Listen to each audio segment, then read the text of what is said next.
नमस्कार दोस्तों, संविधान का संशोधन आज का हमारा विषय है अमेंडमेंट ऑफ द कॉन्स्टिट्यूशन। संविधान के भाग 20 अनुच्छेद 368 पार्ट 20 आर्टिकल 368 के अंतर्गत संविधान संशोधन का प्रक्रिया का उल्लेख है। ध्यान रहे, भाग 20 अनुच्छेद 368 में दो प्रकार की प्रक्रिया है, एक विशेष बहुमत, दूसरा विशेष बहुमत तथा राज्यों का समर्थन। ध्यान रहे, सामान्य बहुमत आर्टिकल 368 के अंतर्गत नहीं आता है। ये एक सामान्य प्रक्रिया है। विशेष बहुमत के अंतर्गत संसद के प्रत्येक सदन के सदस्यों का बहुमत, यानी कि संसद के दो सदन हैं, लोकसभा राज्यसभा। लोकसभा में अधिकतम 552 सदस्य हो सकते हैं, लेकिन वर्तमान में 543 सदस्य निर्वाचित हैं। एंग्लो इंडियन मनोनीत सदस्य इस समय नहीं है। तो 543 की स्ट्रेंथ है लोकसभा की और 245 की स्ट्रेंथ है राज्यसभा की, जिसमें से 233 सदस्य राज्यों से निर्वाचित होकर जाते हैं, राज्यों तथा संघ शासित प्रदेश से, और 12 सदस्य का मनोनयन राष्ट्रपति के द्वारा साहित्य, कला, विज्ञान के क्षेत्र से उनका मनोनयन होता है।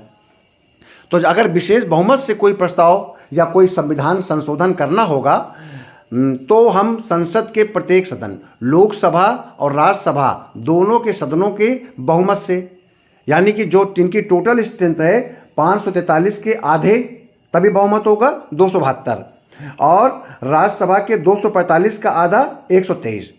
दोनों सदनों को अपने सामान्य बहुमत तथा उपस्थित एवं मतदान करने वाले, इनमें से जितने लोग उपस्थित रहेंगे, मतदान करने के लिए रहेंगे 543 245 में, उनमें से 2/3 बहुमत से उस प्रस्ताव को पारित होना चाहिए। मान लीजिए 543 तो लोकसभा की टोटल स्ट्रेंथ है, उसमें से 272 तो होना ही होना चाहिए, और 543 में अगर उस समय 450 लोग ही सदन में बैठे हैं तो उसका 2/3 बहुमत 300 है। तो 300 होना चाहिए 2/3, और सामान्य बहुमत होना चाहिए 272। अगर दोनों ये प्रक्रियाएं पूरी होती हैं तो उसी दशा में लोकसभा से ये पारित माना जाएगा। ऐसे ही राज्यसभा में 245 सदस्य हैं, उसका आधा है 123। एक तरफ 123 लोग समर्थन में आए, और इसी बीच मान लीजिए 245 में से उपस्थित केवल सदन में और मतदान के लिए केवल 210 लोग ही हैं, और तो 210 का 2/3 बहुमत 140 होता है। तो ये 140 लोगों को समर्थन में वोट डालना अनिवार्य होना चाहिए। इस प्रकार से जब आप 2/3 बहुमत से और टोटल सदन के संख्या के आधे के बहुमत से अगर कोई प्रस्ताव को हम बोलेंगे बिल या विधेयक पारित किया जाता है तो उसे दोनों सदनों के द्वारा पारित विधेयक मानते हैं। और जब ये विधेयक राष्ट्रपति महोदय के पास स्वीकृत के लिए जाता है, एसेंट के लिए जाता है, और उस पर राष्ट्रपति महोदय एसेंट देने के लिए बाध्य होते हैं। ध्यान रहे, अनुच्छेद 368 के अंतर्गत विशेष बहुमत से जब कोई भी विधेयक पारित होता है तो राष्ट्रपति उस पर समर्थन या अपनी सहमति देने के लिए बाध्य होते हैं। तो उसे हम एक्ट बोल देते हैं, अधिनियम बोल देते हैं, तब वो अधिनियम बन जाता है राष्ट्रपति महोदय के सहमति के बाद। विशेष बहुमत के जो आपके पारित किए जाते हैं विधेयक, उसमें से मूल अधिकार में किसी प्रकार का संशोधन है, तब हम विशेष बहुमत से स्पेशल मेजॉरिटी द्वारा लाते हैं, और नीति निर्देशक तत्वों में अगर संशोधन करना है तो लाते हैं। इसके अलावा दूसरा है हमारा आर्टिकल 368 के अंतर्गत विशेष बहुमत तथा राज्यों का समर्थन। अब इसमें विशेष बहुमत तो पहले वाले विशेष बहुमत की तरह है, बस इसमें राज्यों का समर्थन होना जरूरी है, यानी कि कम से कम 50% राज्यों का, टोटल जितने हमारे देश में राज्य हैं उनमें से आधे राज्यों का समर्थन भी होना चाहिए। ये समर्थन कैसे होगा? ये प्रस्ताव जाएगा उनके विधायिका में, विधानसभा में, और विधानसभा में वो सामान्य बहुमत से उसको समर्थन कर देंगे, तो ये माना जाएगा विशेष बहुमत तथा राज्यों का समर्थन प्राप्त हो गया।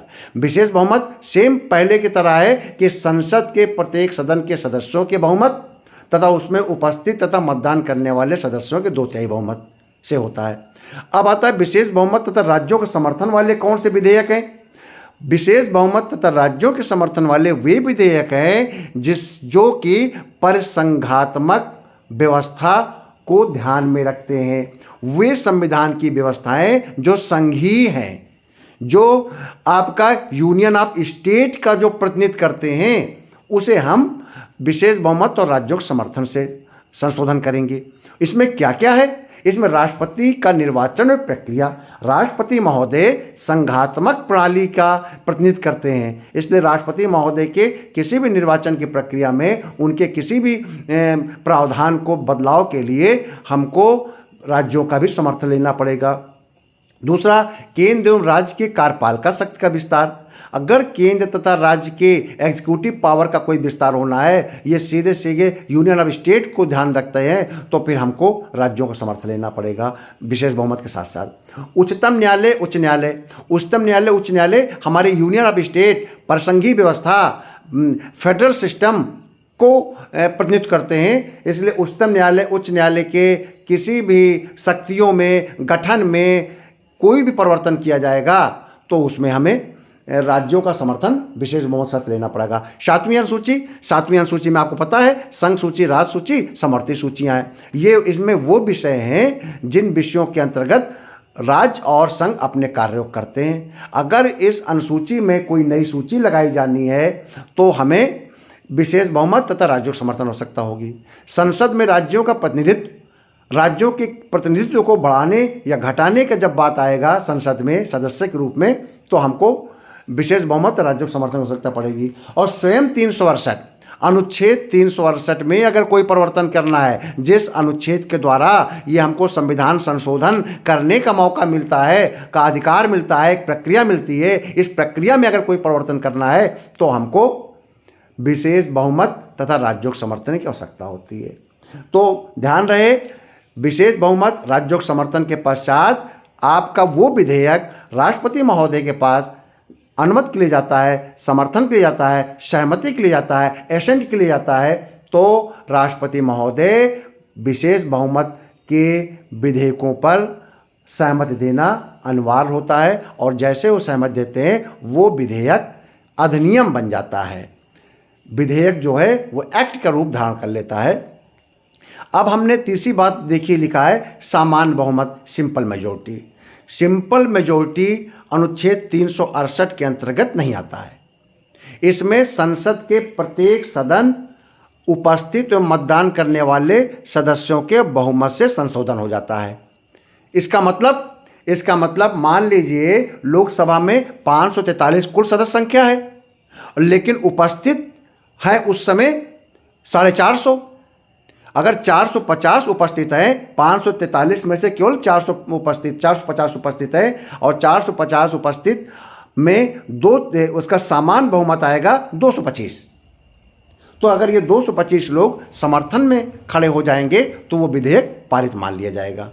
फिर सुन लीजिए कि मान लीजिए लोकसभा में 543 सदस्य हैं, और 543 सदस्यों में उस दिन जिस दिन विधेयक प्रस्तुत किया गया है मात्र 450 सदस्य उपस्थित हैं, तो और वो मतदान के लिए मतदान करते हैं विधेयक में, तो उसमें से 225 व्यक्ति अगर समर्थन कर देते हैं तो उसको पारित माना जाएगा।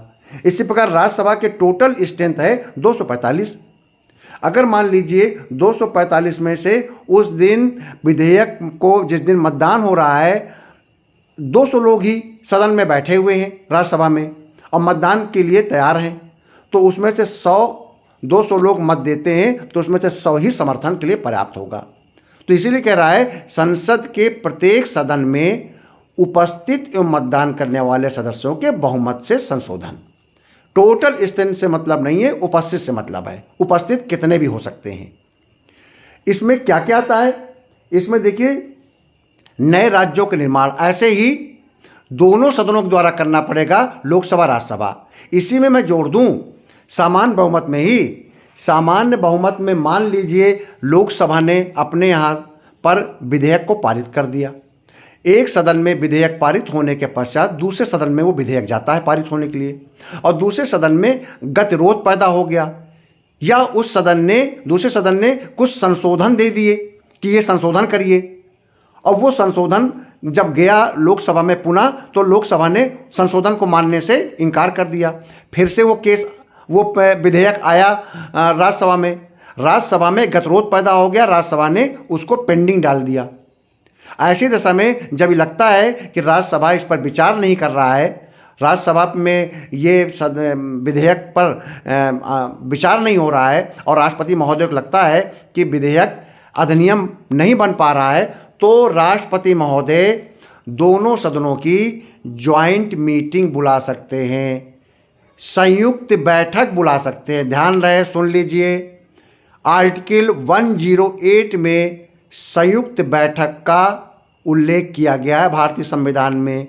जब लोकसभा राज्यसभा में किसी विधेयक को लेकर गतिरोध पैदा हो जाता है, एक सदन के द्वारा, किसी एक सदन के द्वारा विधेयक को पारित कर दिया जाता है और वो विधेयक दूसरे सदन में लंबित हो जाता है किन्हीं कारणों से, और वो विधेयक पर विचार नहीं किया जा रहा होता है, तो ऐसी दशा में राष्ट्रपति महोदय संयुक्त बैठक का आह्वान कर सकते हैं, संयुक्त बैठक बुला सकते हैं। तब ये संयुक्त बैठक दोनों सदन एक साथ केंद्रीय कक्ष में इसकी मीटिंग होती, बैठक होती है और इस बैठक की अध्यक्षता लोकसभा का स्पीकर करते हैं।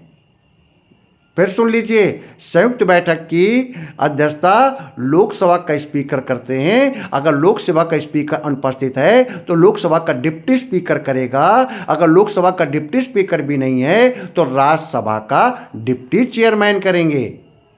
राष्ट्रपति, उपराष्ट्रपति या अन्य कोई अध्यक्षता नहीं करेगा। लोकसभा का स्पीकर या लोकसभा का डिप्टी स्पीकर या राज्यसभा का उपसभापति, डिप्टी चेयरमैन, और इनकी बैठक होगी, इस पर बहस होगी उस विधेयक पर, और विधेयक पर बहस होने के पश्चात दोनों सदन मिलकर उपस्थित, दोनों सदनों के जो सदस्य उपस्थित हैं उनकी टोटल स्ट्रेंथ के उपस्थित सदस्य और मतदान करने वाले जितने लोग बैठे हैं उनके सामान्य बहुमत से विधेयक को पारित किया जाएगा। इसमें नए राज्यों का निर्माण, उनकी सीमा में परिवर्तन, द्वितीय अनुसूची, जिसमें राष्ट्रपति, राज्यपाल, स्पीकर, न्यायाधीश के वेतन भत्ते शामिल हैं, सांसदों का वेतन शामिल है, संसद की कार्य प्रक्रिया शामिल है, परिसीमन, डिलिमिटेशन, हर 10 वर्ष के पश्चात जो आपका पार्लियामेंट्री जो निर्वाचन होता है, जो उसका क्षेत्र है, उसमें जो चेंजेस करने के लिए एक आयोग बैठाया जाता है, उस पर अगर कोई निर्णय लेना है, एक्ट पारित करना है तो परिसीमन का निर्णय। 5th और 6th शेड्यूल जो कि अनुसूचित जनजातियों के प्रशासन के संबंध में, इस पर अगर कोई बदलाव करना है तो इन्हें सिटीजनशिप, नागरिकता का अगर कोई विषय आता है, उस पर कोई एक्ट बनाया जाना है तो इस पर। इसके अलावा आपके राज्य एवं पार्लियामेंट, संसद के सदस्यों के इलेक्शन के बारे में अगर कोई बदलाव किया जाना है तो सामान्य बहुमत से हम सिंपल मेजॉरिटी द्वारा उस विधेयक को पारित करके अधिनियम का रूप दे सकते हैं। लेकिन ध्यान रहे, सामान्य बहुमत से पारित होने के पश्चात या तो लोकसभा, राज्यसभा अलग अलग सामान्य बहुमत से पारित कर दें। सामान्य बहुमत का मतलब अपने टोटल सदस्यों के आधे से मतलब नहीं है। सामान्य बहुमत का मतलब लोकसभा उपस्थित एवं मतदान करने वाले कुल सदस्यों के बहुमत से, ऐसे ही राज्यसभा में उपस्थित एवं मतदान करने वाले कुल सदस्यों के सामान्य बहुमत से अगर कोई विधेयक पारित होता है तो वो स्वीकृत के लिए जाता है राष्ट्रपति के पास। राष्ट्रपति चाहे तो उसे स्वीकृत करे, चाहे तो पुनर्विचार के लिए लौटा दे। अगर पुनर्विचार के लिए लौटाया और फिर से विचार करके सदन के द्वारा अपने अभिमत पर, पूर्व अभिमत पर ही कायम होते हैं तो राष्ट्रपति महोदय उसको स्वीकृत करते हैं या उसको पेंडिंग छोड़ देते हैं, कोई भी इन प्रक्रियाओं में से, या उसको वीटो कर देते हैं। इन प्रक्रियाओं में से अनिश्चित काल के लिए बिना अनुमति के छोड़ देते हैं। इस प्रकार की प्रक्रिया पूरी करते हैं। यानी कि समान बहुमत में राष्ट्रपति को सहमति देना अनिवार्य नहीं है। तो आपका ये 3 तरीके से संविधान का संशोधन आपको बताया मैंने। विशेष बहुमत और विशेष बहुमत तथा राज्यों का समर्थन से जो है रेटिफिकेशन जो जिसे कहते हैं, वो अनुच्छेद 368 के अंतर्गत आता है, सामान्य बहुमत आर्टिकल 368 के अंतर्गत नहीं आता है। तो आज हमने संविधान संशोधन पर विस्तृत चर्चा किया। अगली बार किसी अन्य विषय पर हम डिस्कशन करेंगे। मेरे YouTube channel career and motivation को आप लाइक करिए, सब्सक्राइब करिए, सभी के बीच में इसे शेयर कीजिए। बहुत बहुत धन्यवाद।